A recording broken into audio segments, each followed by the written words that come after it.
Goal setting is one of the best ways to get from where you are to where you want to be.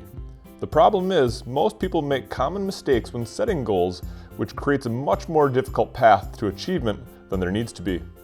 There is a skill to setting the right goals and how to approach them. When used correctly, they create a path that is more concrete and defined.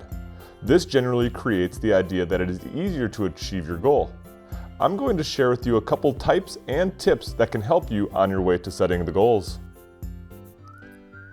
First, when setting your goal, you want to make sure that you are setting the right type of goal. There are 3 types of goals, and they're all a little bit different. First is the outcome goal.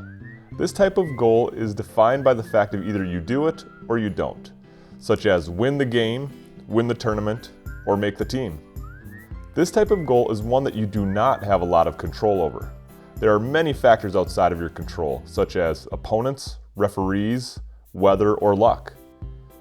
There are good goals to set, but do not spend too much time focusing on the outcome goal. The next type of goal is the performance goal. This is type you may set if you want to run a certain time in a race, get a certain number of rebounds in a basketball game, or shoot a certain score in a round of golf. You do have more control over this goal as it does not necessarily have as many outside sources affecting it. You can set this in conjunction with an outcome goal, but you do not necessarily need to set both. The third goal is the process goal. This is the most important goal and one that should be used daily. Whether you set an outcome or a performance goal, you should be setting process goals along with it. They are just what the name says, the process and how you are going to achieve your other goals.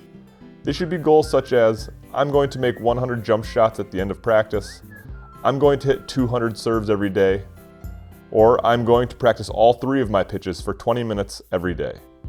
They are goals that are 100% within your control. Now here's a tip in goal setting. So many of you have heard the acronym SMART goals, which stands for specific, measurable, actionable, realistic, and time-bound. This is a great way to plan and set up your process goals. But once they are set, you will want to add an ER at the end of SMART. In order to create smarter goals, once you have started, you will want to evaluate and revise. In the process of setting and achieving goals, they can change based off of different circumstances that may be going on. So make sure that you are continually checking to see if the goals that you are setting line up with where you want to be in the future. As I stated before, how you set your goals is a very important aspect of mental toughness and in the achievement of your goals. At the same time, making sure you set correct types of goals and using the SMARTer method will help smooth out your path and give you better direction as to where you want to go. If you would like to learn more about how to set goals that will strengthen your mind and silence your inner rival, you can like Inner Rival on Facebook or Twitter, you can subscribe to this channel, or if you would like to work with Jeff directly, you can reach him at www.inner-rival.com. Now let's get started defeating your inner rival.